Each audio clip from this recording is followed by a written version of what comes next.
the Bushman 85 litre upright fridge. It's the fridge that we wanted to really get because the brand name was out there. You see it around everywhere. It seemed to be the superior brand over all the other upright fridges.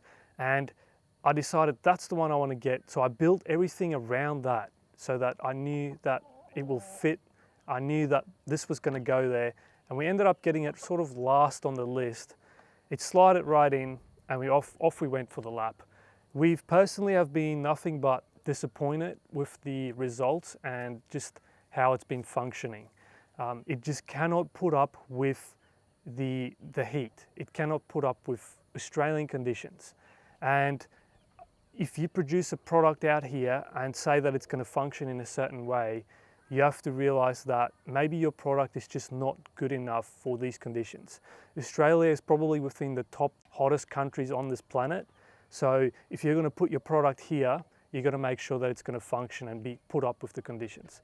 Now, I'm already hearing people type, oh, but you go in such hot climates, all this thing. Well, we've got a Dometic fridge on the other side of the canopy that is happily sitting on negative 15 degrees day in, day out, same conditions, doesn't bat an eyelid. And that's got a lot to say about the two different products out there. Now, we went on to spend more money on the fridge to fit this fan system. The fan system didn't do anything. All right, so this here is what you'll get in the box. The instructions, all the stuff to fit it, and the actual fan itself. And this fan can swivel there. Here's the company I bought it from, 3D Print RV. There's a bit of detail about them. Comes with an inline fuse, terminals, some pads to prep the surface to get all the oiliness off, so you can stick this double-sided tape on, some zip ties. Now, take note that this is the one required for the 85 litre Bushman upright fridges. It has to be the one that can swivel. And that's basically how it will sit. And I'll show you in the car. So this here should just sit right in there. And then you can, I'm guessing depending on how effective you want it to be, you can then swivel this wherever you want it. That's the basic overview of what's going to happen here. We never put stuff here anyway because you can't really fit anything in there, so this doesn't really take up any more room than. With it all installed, it's currently reading direct temperature from that probe and it's saying it's 22.6 degrees here, and I just turned it on. So, and I've got the current settings on number 2, and we'll monitor it and see what it does here now. We got to tell you, well, I didn't document this, but over the course of months, we've tested this fridge on every single setting with the fan on different angles, empty fridge, full fridge, different temperatures throughout the country, ranging from high 28 degrees up until 50 degrees up in the Simpson Desert. And it just could not perform. It just could not put up with it. Now, in saying that, this is a great cooler. It's not a fridge, it's not a freezer. It will keep your things cool. If you look at the food safety data there, you can see that certain things can be kept within the range that this fridge does produce, which is your teens kind of degrees, you know, 10, 12, 13, 14, 15, 16 degrees where it sits at. It's not suitable for your poultry, you know, like your fish, your meats, all sensitive things that need to be kept 3 degrees below or 5 degrees below. So you got to keep that in mind. It's a great cooler if you want to put your bread in there, if you want to keep your drinks cool. It's convenient, you can open the door, quick access, but it's not a fridge.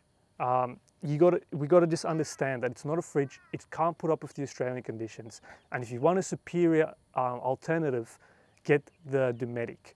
I've been through the Engel route. Engels are very noisy. The harmonics of an Engel will keep you awake if you sleep on top of your canopy. Now, for whatever reason, this thing keeps freezing up really quick.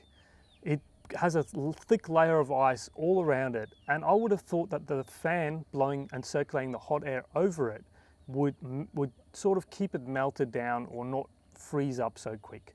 I think that's one of the biggest problems with it. And the fan doesn't just seem to be circulating either. We've had 2 temperature probes at the top, one at the bottom, so we can see the difference in temperatures, and there's quite a big difference even with the fan circulating that air. The other thing is, whatever material this is made of, you just cannot keep it clean, and it's very hard to clean. So today in the camp kitchen, we're gonna try making pumpkin pie. And we got the pumpkin puree here. We're gonna put it in these smaller pastry crusts, and we're gonna try and bake it in the air fryer. So see, never baked the pumpkin pie in the air fryer, so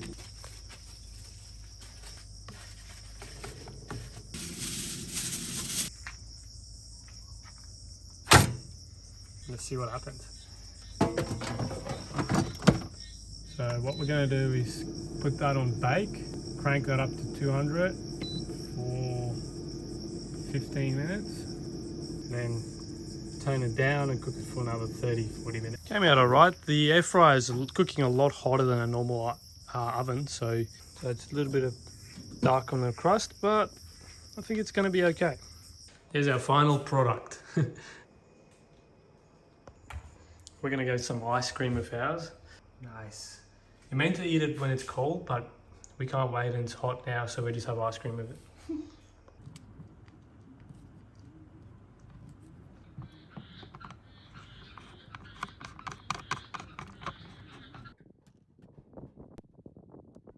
I'll show you guys a little trick that I learned from racing. I'll get Hannah to hold the camera and I'll quickly show you. So what you need is a piece of hose and a zip tie that sort of suits the diameter of that hose. Now this is a great trick for something that's a bit hard to grab zips, but especially your arc clips like these ones. If you have one that's too small and you can't get your finger in, you can make one of these things that I'll show you. So take a zip tie, put it through, put your hose through, get the same zip tie and just put the head through that. Little bit of tension, and then you just cut that end off flush, cut this end off flush, and there you have it. You have a really nice soft grip handle with more leverage. Makes hard to grab things much easier to grab.